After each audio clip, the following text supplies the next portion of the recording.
Good evening students, welcome to our channel crack merchant navy. तो आज हम लोग फिर से इस पीवाईक्यूज की सीरीज में आगे की ओर बढ़ रहे हैं।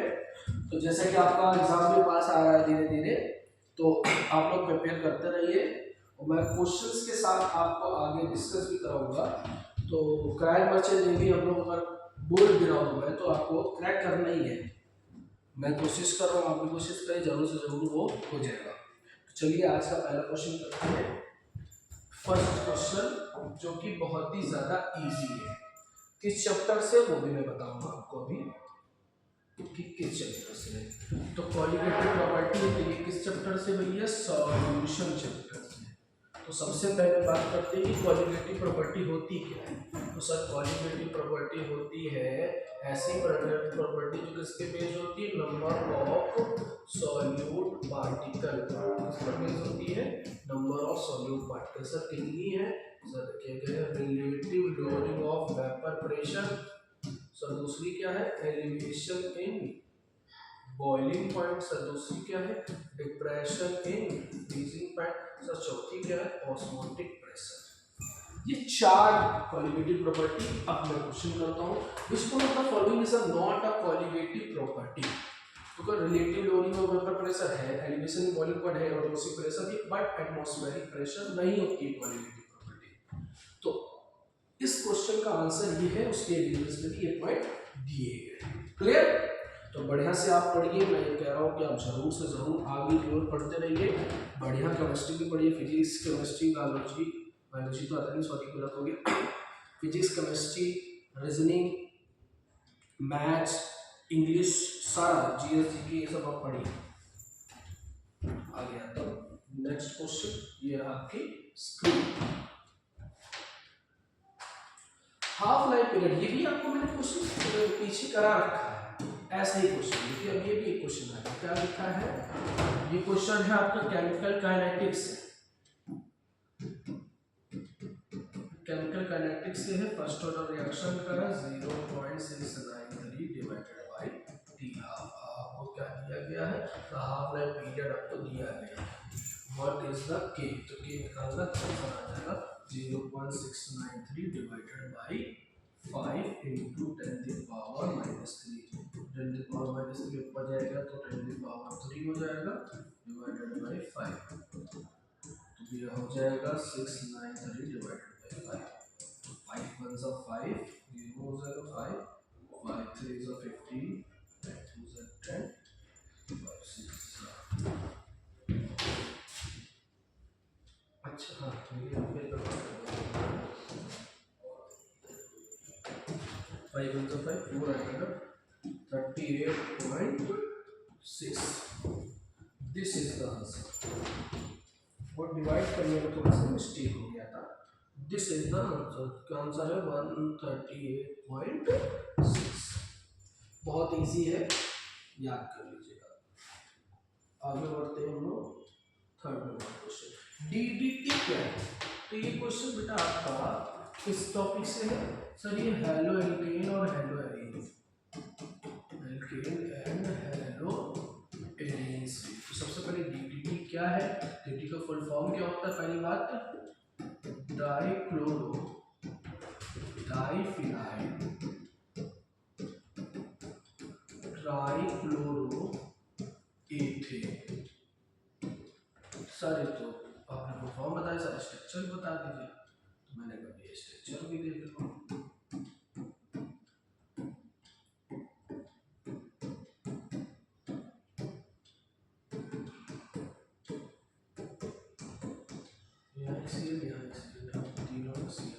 दिस इज, और ये क्या है?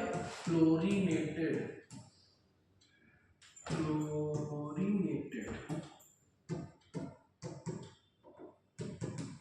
क्लोरीनेटेड क्या है?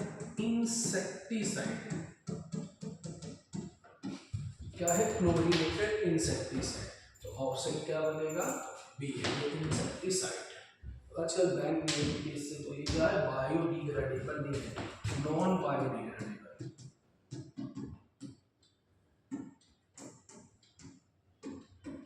नॉन बायोडिग्रेडेबल होने की वजह से इसका यूज नहीं होता।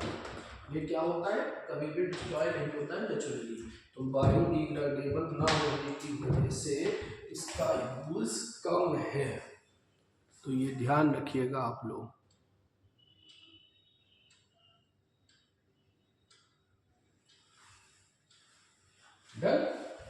Next question, question number 4, for the following compound which का बेसिक स्ट्रेंथ, बेसिक कौन होगा? सबसे पहले इनका फॉर्मूला बताइए। देखिए सबसे पहले देखिए लिखा है एनिलीन, ठीक, तो ये एराइल एनिलीन है, ठीक। फिर ये कौन सी एनिलीन है? फिर एनिलीन के बाद कौन है? पैरा नाइट्रो एनिलीन और पैरा मिथाइल एनिलीन।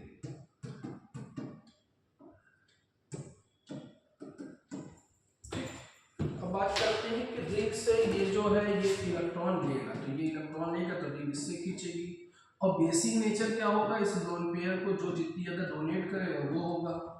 तो बेटा ये तो इजीली दे देगा, ये इससे खींचेगा बट इसको देगा, ये कह रहा है तो मुझसे इलेक्ट्रॉन प्लस आई ग्रुप है ये, और ये माइनस आई ग्रुप है, इस वजह से।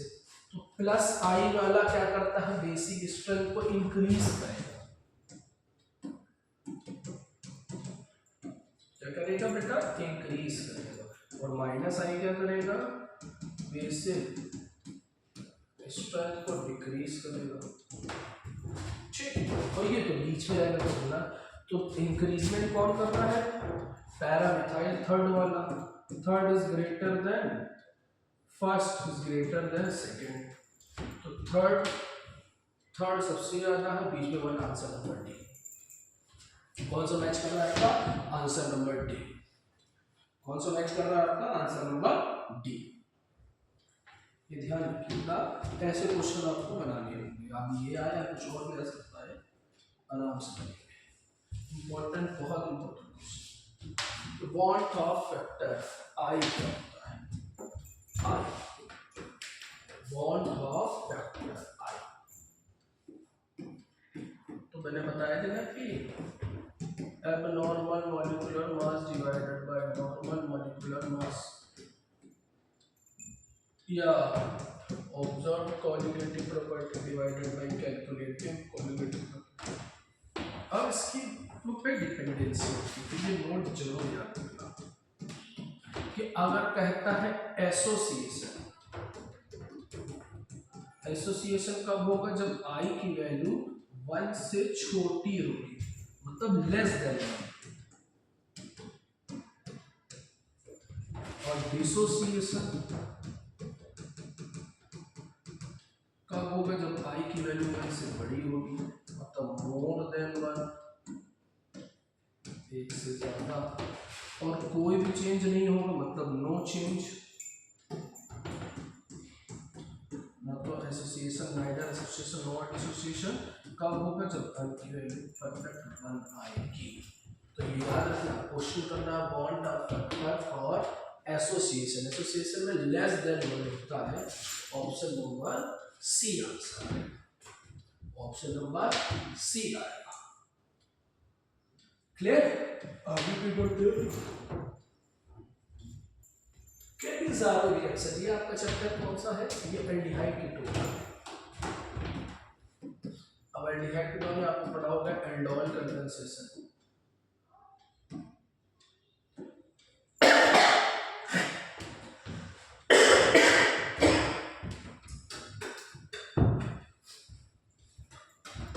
Sorry, aldol condensation, cross aldol, packing condensation के फिर कैनिज़ारो। तो इसमें क्या होता है? ऐसे एल्डिहाइड या कीटोन जिनके पास क्या होता है? अल्फा हाइड्रोजन होता है। ऐसे एल्डिहाइड कीटोन इसमें क्या होता है? अल्फा हाइड्रोजन और सेम होनी चाहिए। इसमें अल्फा हाइड्रोजन के साथ डिफरेंट होने चाहिए, और इसमें क्या होने चाहिए? एल्डिहाइड कीटोन जिनके पास क्या हो? अल्फा हाइड्रोजन ना हो, विदाउट अल्फा हाइड्रोजन। तो क्वेश्चन क्या बनेगा? कहीं रिएक्शन करना एल्डिहाइड विदाउट अल्फा हाइड्रोजन। जैसे कौन कौन है? जैसे कहा मैंने मेथिल है, इनके रिएक्शन आपस में कराओगे, इनके पास ना तो एल्डिहाइड हो जाए, किसकी वजह से भैया, बेस की वजह से। तो भैया एक आपका अल्कोहल बनेगा, एक आपका सॉल्ट बनेगा। This is a Cannizzaro reaction, this is Cannizzaro reaction. Clear? तो बहुत इंपॉर्टेंट होती है आपकी, ध्यान रखिएगा। आगे बढ़ते हैं। न्यूक्लियोटाइड जो भी आपस में जुड़ते हैं वो किस बॉन्ड के द्वारा जुड़ते हैं? तो मैंने वो डीएनए आरएनए की बात करते थे, सब न्यूक्लिक एसिड, न्यूक्लिक एसिड कौन? डीएनए और आरएनए। डीएनए क्या होता है? 2-डीऑक्सी राइबो न्यूक्लिक एसिड। ये क्या होता है? Ribo nucleic acid. इसमें 3 चीजें होती हैं, एक होता है sugar, pentose sugar, nitrogenous base और आपका फास्फोरिक ग्रुप। ये तीनों चीजें होती हैं, उनको शॉर्ट में थोड़ा ब्रीफ में बता रहा हूँ। इसमें जो बेस होगी एडेनिन, ग्वानिन, साइटोसिन और थाइमिन हो गया। और इसमें भी देखो शुगर होती है, इसमें नाइट्रोजनस बेस होती है और इसमें भी फास्फोरिक ग्रुप होता है।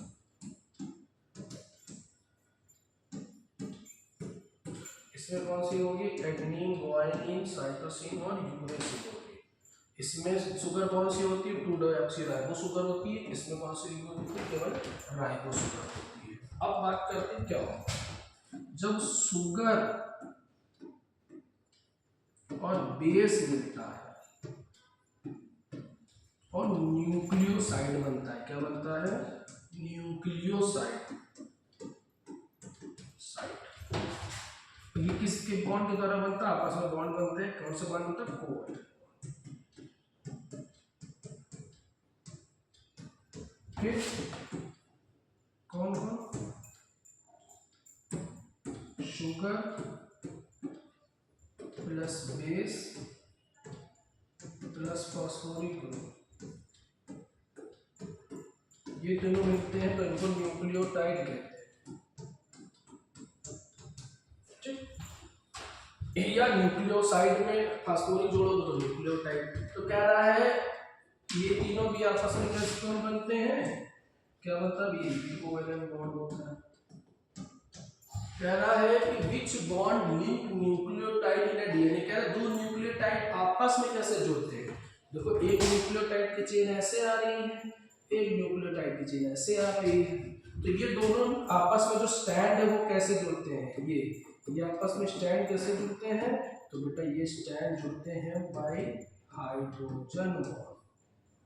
किनके बीच में होता है? जिसको हाइड्रोजन बॉन्ड जो होता है, धीरे बताता हूँ, हाइड्रोजन बॉन्ड बनता क्या बनाते हैं बेटा? Base pair. बेस पेयर के कंटिन्यू डीएनए एक दूसरे का क्या होता है? अलग अलग होता है। बेस पेयरिंग ऑर्डर जो होता है वो अलग होता है। तो जो आपस में बेस होती है वो किसके द्वारा जुड़ती है? हाइड्रोजन बॉन्ड के द्वारा, जिससे दो न्यूक्लियोटाइड्स आपस में जुड़ के एक डीएनए बनाते हैं। क्लियर? और डीएनए बनाने का कौन सा होगा? Hydrogen bond. तो ये याद रखिएगा, डीएनए क्या है? एक तरह का generation to generation information pass करने जेनेटिक मटेरियल होता है। तो आराम से पढ़िएगा, ये ऐसे आता है। इससे ये बायोमॉलिक्यूल चैप्टर से आता है, न्यूक्लियोसाइड, जिसको हम लोग कहते हैं हम लोग का बायोमॉलिक्यूल के अंदर डीएनए और आरएनए।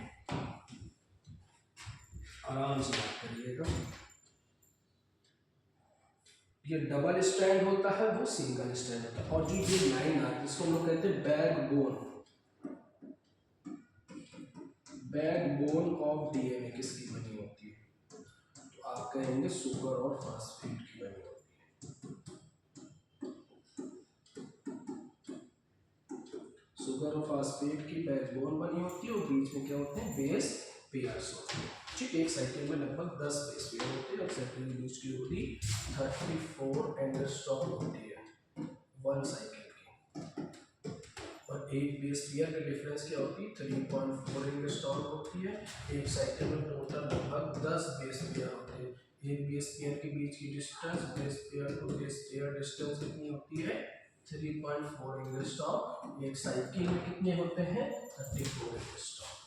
तो देखिए इतनी इंफॉर्मेशन बता दी है और दिए गए इसी क्वेश्चन में आया हुआ है। इतनी इंफॉर्मेशन हमने करा दी है।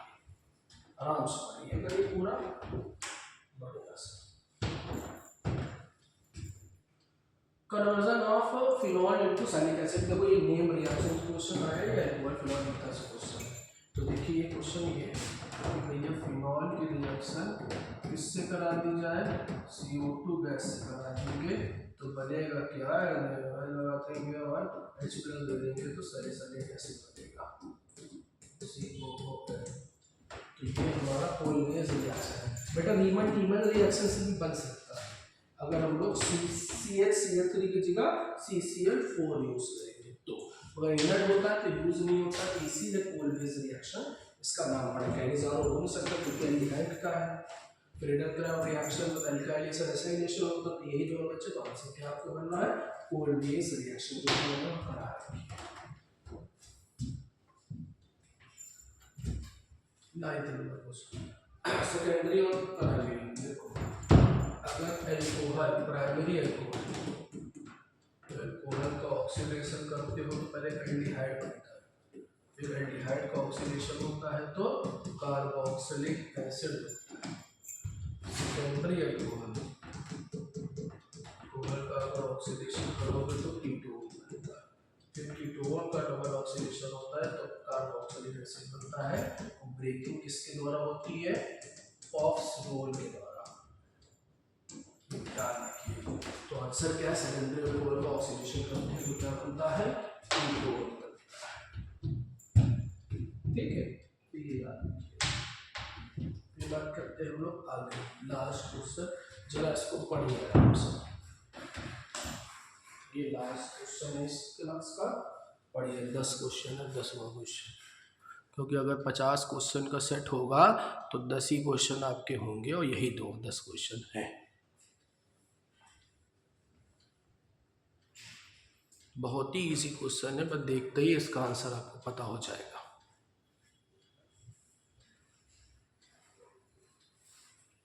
देखते ही इसका आंसर आपको पता हो जाएगा।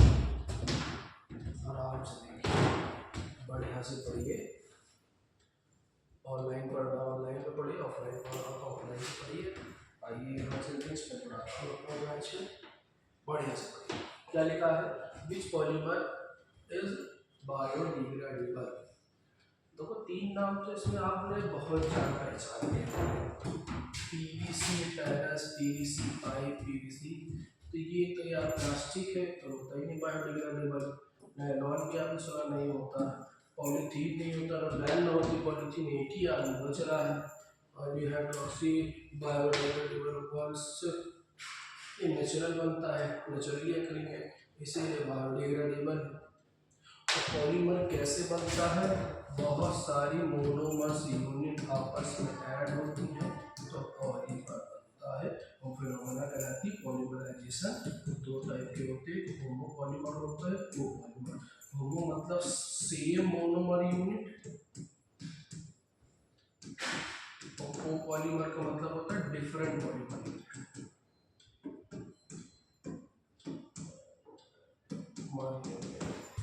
दो तरह के तो ये हो गए 2 तरह के पॉलीमराइजेशन भी होता है।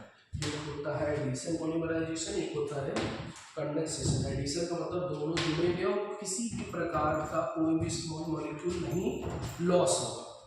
और वो पॉलीमर में छोटे मॉलिक्यूल जैसे अल्कोहल वाटर अमोनिया ये सब बनने पे निकलते हैं। तो ये याद रखना मोनोमर यूनिट्स जरूर याद रखना। PVC का पॉलीविनाइल क्लोराइड नाम होता है। ठीक है तो यहाँ तक का क्लास आज करिए आप याद रखिएगा।